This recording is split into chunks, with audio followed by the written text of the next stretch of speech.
Hello everyone, so finally alpha and beta के relationship को जानने के बाद हम जान लेते हैं कुछ एग्जाम्पल के हेल्प से कि कैसे अल्फ़ा एंड बीटा का जो प्रोडक्ट एंड सम निकाला जाता है।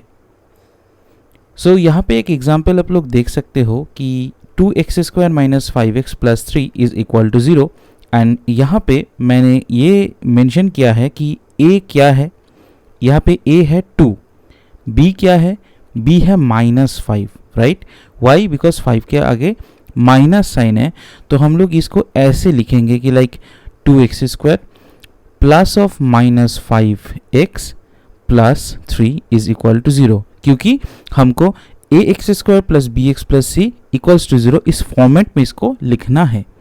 सो यहाँ पे a b c हम लोग निकाल चुके हैं।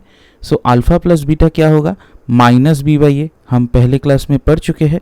सो b का वैल्यू क्या है, b का वैल्यू इटसेल्फ -5 है, इसके आगे b बाई ए का जो माइनस है वो माइनस भी रहेगा, इसी वजह से माइनस एंड माइनस में आंसर में फाइनली प्लस हो जाएगा और a का वैल्यू जो 2 है वो नीचे बैठ जाएगा, तो 5/2 is the value of alpha plus beta. Similarly alpha beta का वैल्यू क्या है, जो हम लोग सीखे थे c by A, right. So c का वैल्यू क्या है यहाँ पे 3, a का वैल्यू क्या है यहाँ पे 2, तो 3/2। सो हमको पता चल गया कि अल्फ़ा प्लस बीटा का वैल्यू क्या है, अल्फ़ा बीटा का वैल्यू क्या है। अभी हम लोग अगर ये चीज़ देख लेते हैं कि रूट्स आर 1 and 3/2, यहाँ पे हम लोग चेक कर लेते हैं। अगर रूट 1 and 3/2 होता है, सम ऑफ द रूट्स क्या होगा 5/2 and product of the roots क्या होगा 1 into 3/2, दैट इज 3/2।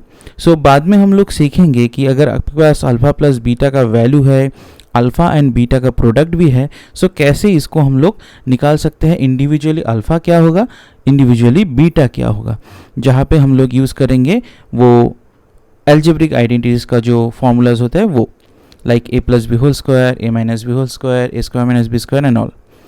अभी एक दूसरा एग्जाम्पल देख लेते हैं। यहाँ पे क्या है, x² plus 4x plus 1 equal to 0। Similarly यहाँ पे हम लोग a equal to 1, b equal to 4 एंड c इक्वल टू 1 निकाल चुके हैं।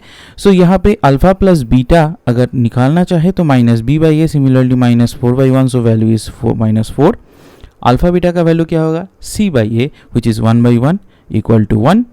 सो वैसे ही हम लोग अगर इसको सॉल्व करें इक्वेशन को, हमारे पास दो रूट निकल के आएगा, एक है -2 प्लस √3, एक -2 माइनस √3। अगर उसको हम सम करें तो निकल के आएगा -4 और प्रोडक्ट अगर करें तो निकल के आएगा 1, जो कि हमने चेक कर लिया है अभी। सो ये जो सम एंड प्रोडक्ट है वो करेक्ट है।